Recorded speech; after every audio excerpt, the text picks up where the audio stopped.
Hola a todos y bienvenidos al curso de Ciudades Inteligentes.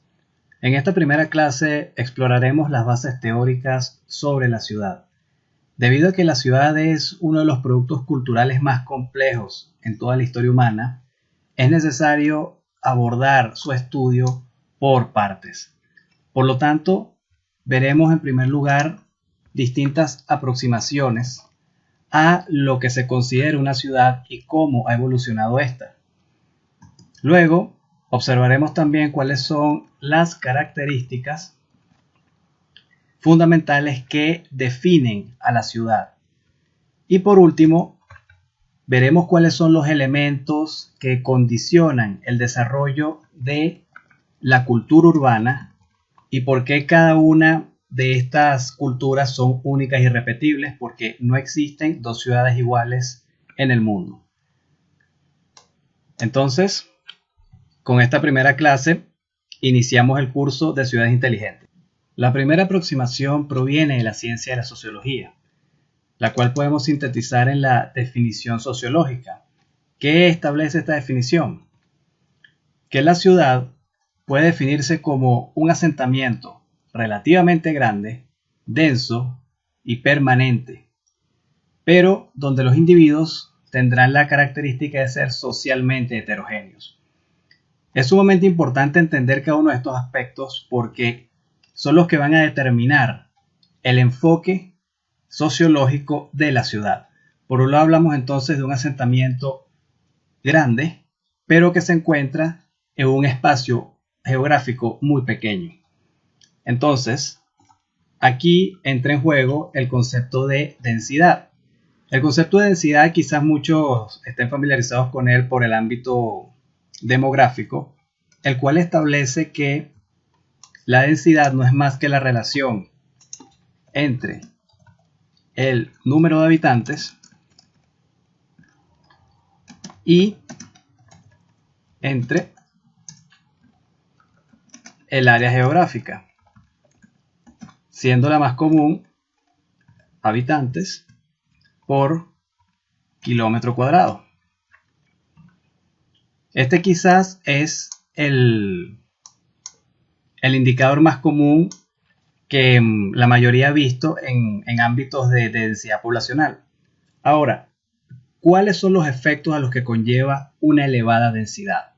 Bueno, si tenemos una gran cantidad de personas concentradas en un espacio geográfico reducido, quiere decir que las probabilidades de encontrar individuos con talentos, visiones, enfoques y destrezas únicas aumenta considerablemente. Por lo tanto, vamos a tener personas distintas. Vamos a tener personas que quizás sean mejores que otras en ciertas tareas. Y esa diferenciación nos va a llevar también posteriormente a que cada una de esas personas decida dedicarse a actividades diferentes. Por ejemplo, algunos querrán irse por el área comercial, otros querrán dedicarse a la medicina, otros a la carpintería, otros a la pesca. Por lo tanto, esa diferenciación que consiste en destrezas, talentos y visiones del mundo diferentes van a dar o van a conllevar posteriormente a la especialización en términos de actividad, que cada persona pues desarrolle una actividad distinta y en muchos casos pues única. Este es el primer gran componente social distintivo de la ciudad. Ahora, una vez que tenemos un gran índice de diferenciación y de especialización, ¿qué produce esto? Hablamos entonces del segundo gran componente, que es la heterogeneidad.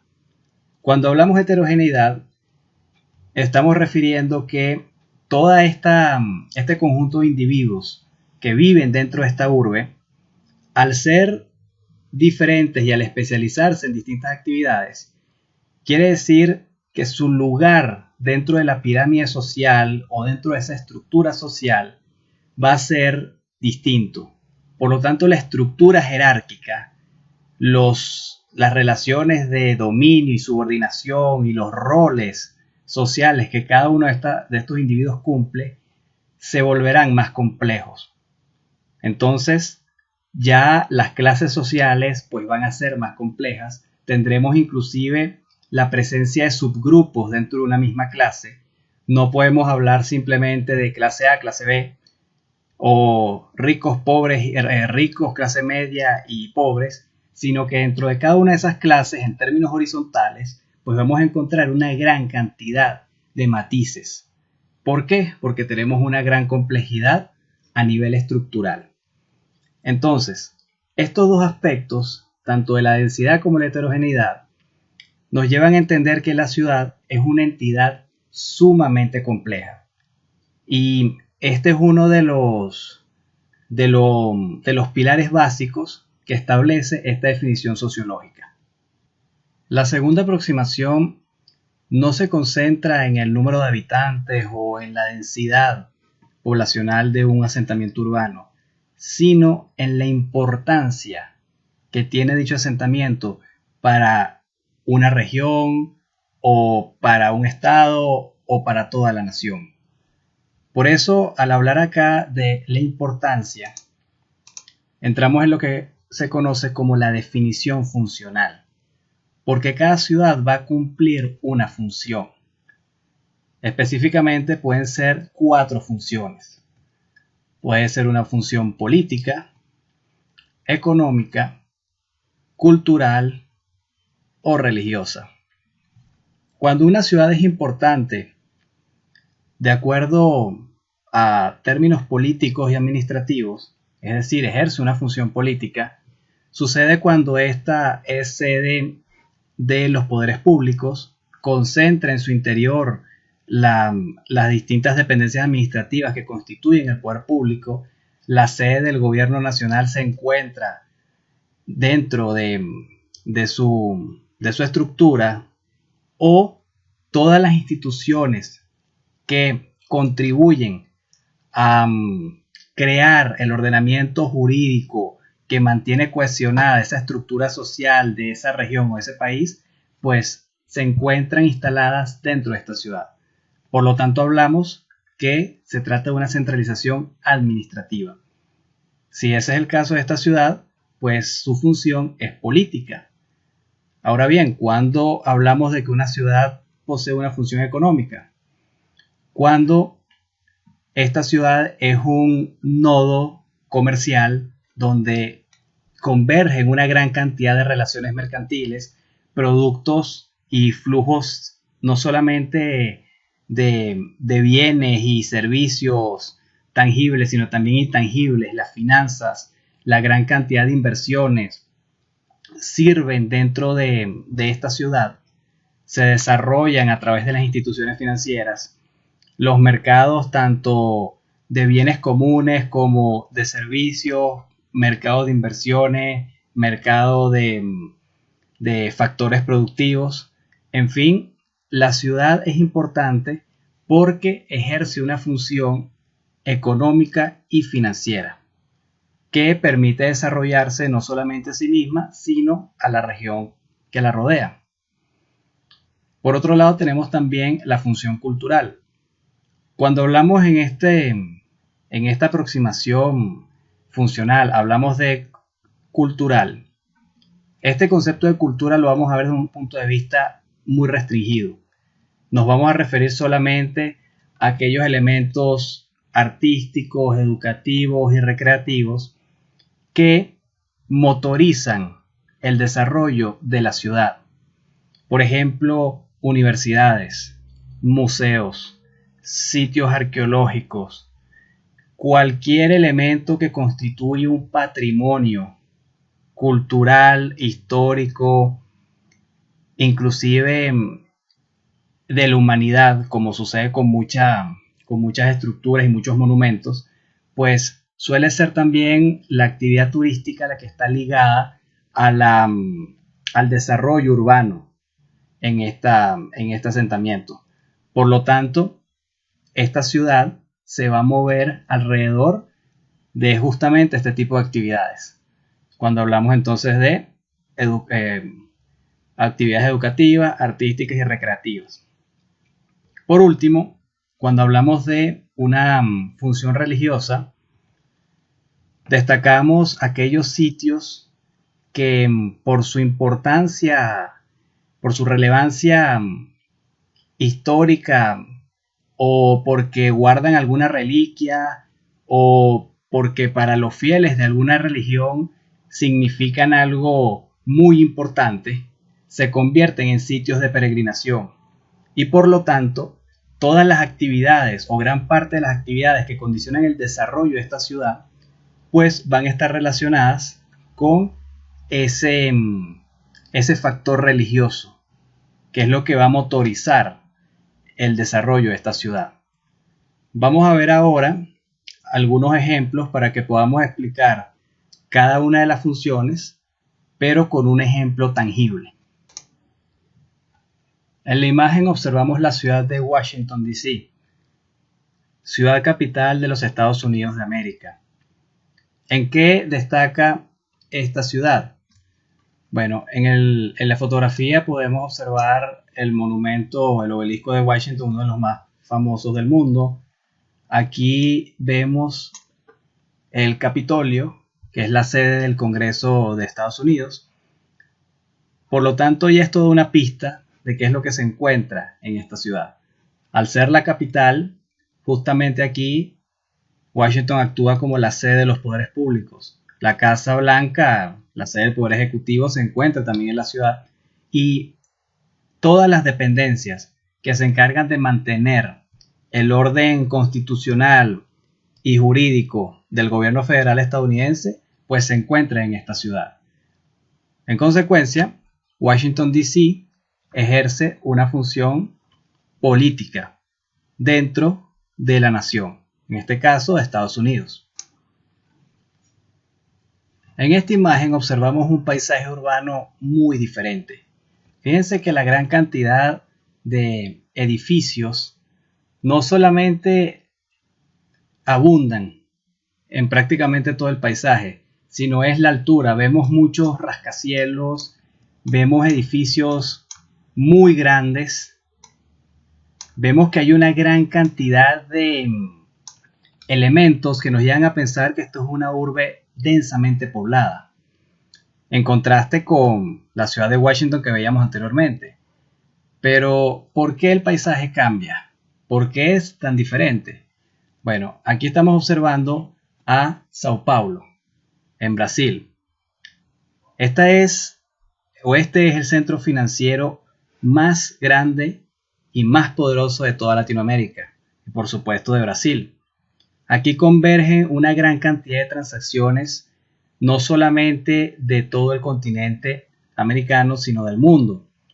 Por lo tanto, el flujo de bienes y de efectivo que se desplazan diariamente y que cambian de mano en mano todos los días, pues es verdaderamente colosal.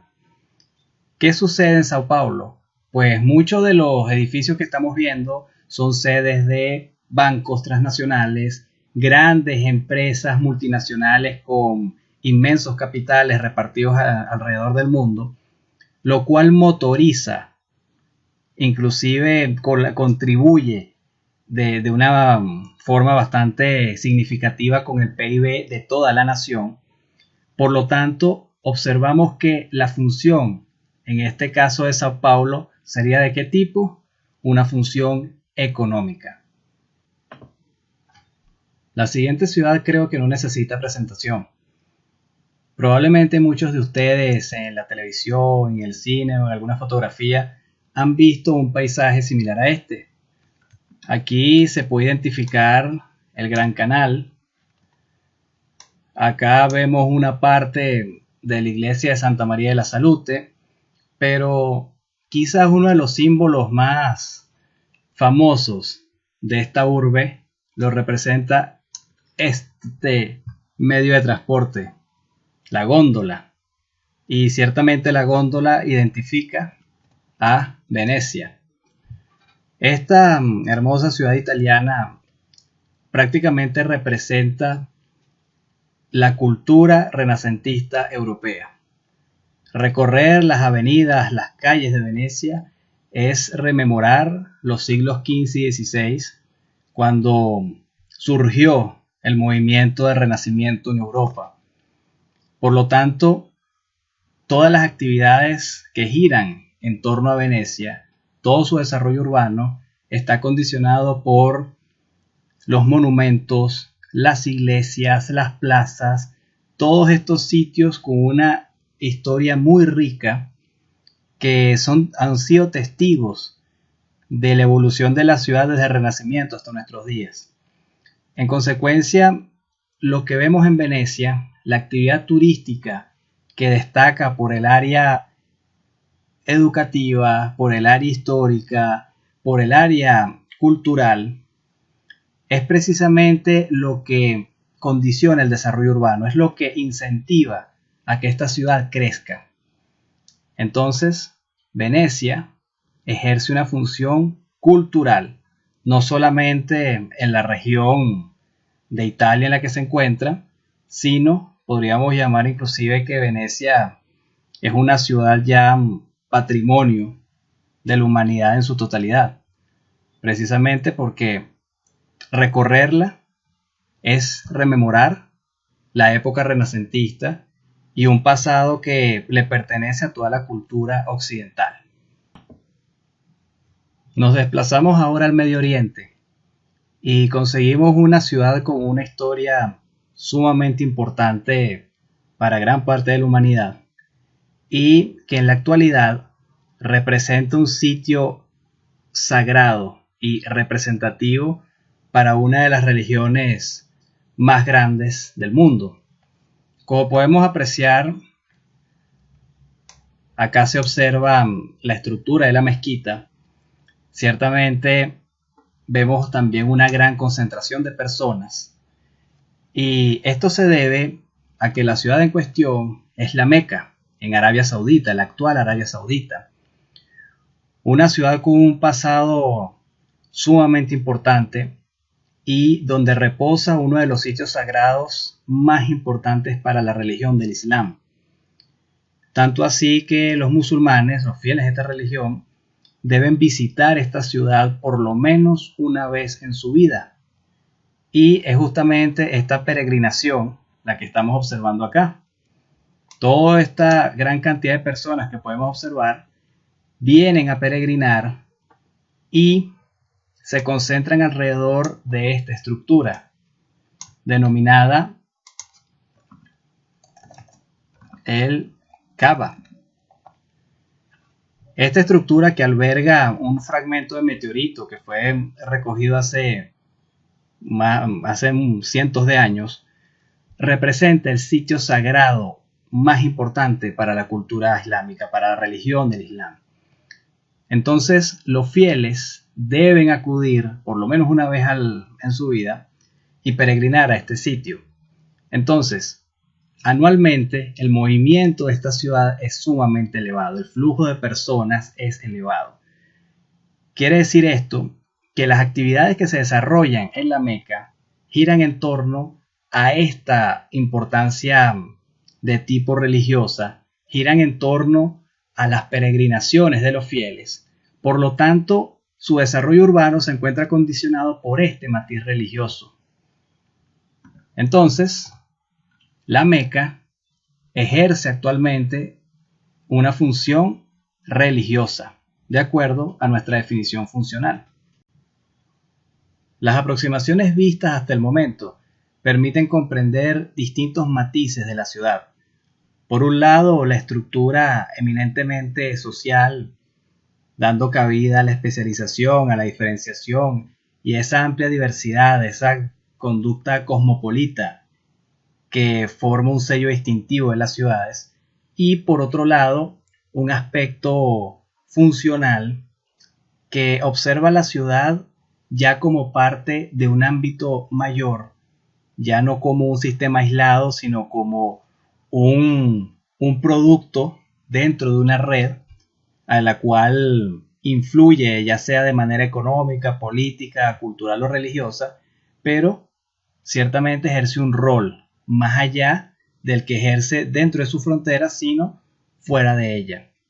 Ahora bien, entender la ciudad y definirla más aún siempre ha sido un tema controversial, porque, como hemos visto, no existe una única perspectiva, porque, tal como se dijo al principio de la clase, se trata de un tema eminentemente complejo. Algunos autores inclusive coinciden en señalar que la ciudad es el producto de la cultura más complejo, es el artefacto cultural más complejo que ha producido el hombre. Por lo tanto, una única definición, una única perspectiva prácticamente es imposible. Al respecto, uno de los organismos que se ha encargado de recolectar datos demográficos y urbanos y tratado de establecer un poco una metodología más sistemática en el estudio de las ciudades ha sido la Organización de las Naciones Unidas. Desde su creación a finales de la Segunda Guerra Mundial, la División de Población, que es la encargada de esta tarea de estudiar no solamente el componente demográfico, sino la cultura esencial de los pueblos, ha buscado establecer mecanismos para estudiar la ciudad. Sin embargo, no ha llegado nunca a formular una definición única sobre la ciudad. No tenemos una definición estándar que nos permita orientar a la ciudad o definir a la ciudad de una forma. Lo que ha hecho la ONU a lo largo de años de investigación en distintos países es formular una serie de criterios basados precisamente en las investigaciones producidas, llevadas a cabo en estos países. Ha logrado establecer una serie de criterios que tratan de condensar lo que podría ser la esencia de la ciudad. Vamos a estudiar cada uno de esos criterios separadamente para entenderlos mejor. El primer criterio considerado por la ONU se refiere a la clasificación administrativa que el gobierno de cada nación asigna a sus asentamientos.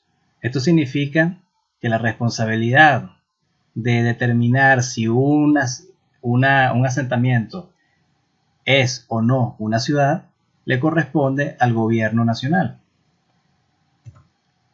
Como segundo indicador, como segundo criterio, tenemos la cantidad mínima de habitantes.